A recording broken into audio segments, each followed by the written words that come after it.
বাবা বলো তো দেখি, সরেও তো অজগরটি আসছে তেরে, ছেলেকে ভয় দেখানোর দরকার নাই, আপনি আপনার ছেলেকে এগুলা কেন শিখাচ্ছেন? আপনি আপনার ছেলেকে শিখাবেন। বাবা বলো তো দেখি, সরেও তো অজু করে নামাজ পড়ি, একদিকে ইসলাম শিখবে আর একদিকে বাক্য শিখবে, আপনি আপনার ছেলেকে কিছু কবিতা শিখাচ্ছেন। বাবা বলো তো দেখি, ওই দেখা যায় তাল গাছ, ওই আমাদের গা, ওইখানেতে বাস করে কানা বগিচা, ও বগিটি খাস কি পান্তা ভাত চাষ কি, পান্তা আমি পাই না পুঁটি মাছ, পান্তা আমি খাই না পুঁটি মাছ পাই না, একটা যদি পাই ধরে গাবুস কুবুস খাই, গাবুস কুবুস খাওয়া লাগবে না। আপনি বলেন আপনার ছেলে এটা থেকে কি শিখলো? আপনি আপনার ছেলেকে এগুলা কেন শিখাচ্ছেন?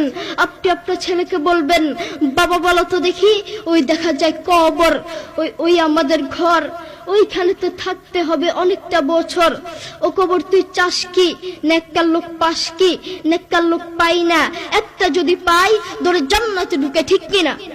আপনি আপনার ছেলেকে এগুলা শিখাবেন, তাহলে আপনার ছেলে যোগ্য আলেম হতে পারবে। আপনি আপনার ছেলেকে একদিকে অঙ্ক শিখাচ্ছেন আর একদিকে সুদ শিখাচ্ছেন। আপনি আপনার ছেলেকে বলছেন, বাবা বলো তো দেখি, 100 টাকায় যদি 2.5 টাকা সুদ আসে, 10 লক্ষ টাকায় কত টাকা সুদ আসবে? মুসলমানের বাচ্চা সুদের অঙ্ক কেন শিখবে? আপনি আপনার ছেলেকে সুদের অঙ্ক কেন শিখাচ্ছেন? আপনি আপনার ছেলেকে শিখাবেন, বাবা বলো তো দেখি, 100 টাকায় যদি 2.5 টাকা সুদ আসে, 10 লক্ষ টাকায় 100 টাকায় যদি 2.5 টাকা জাকাত আসে, 10 লক্ষ টাকায় কত টাকা জাকাত আসবে?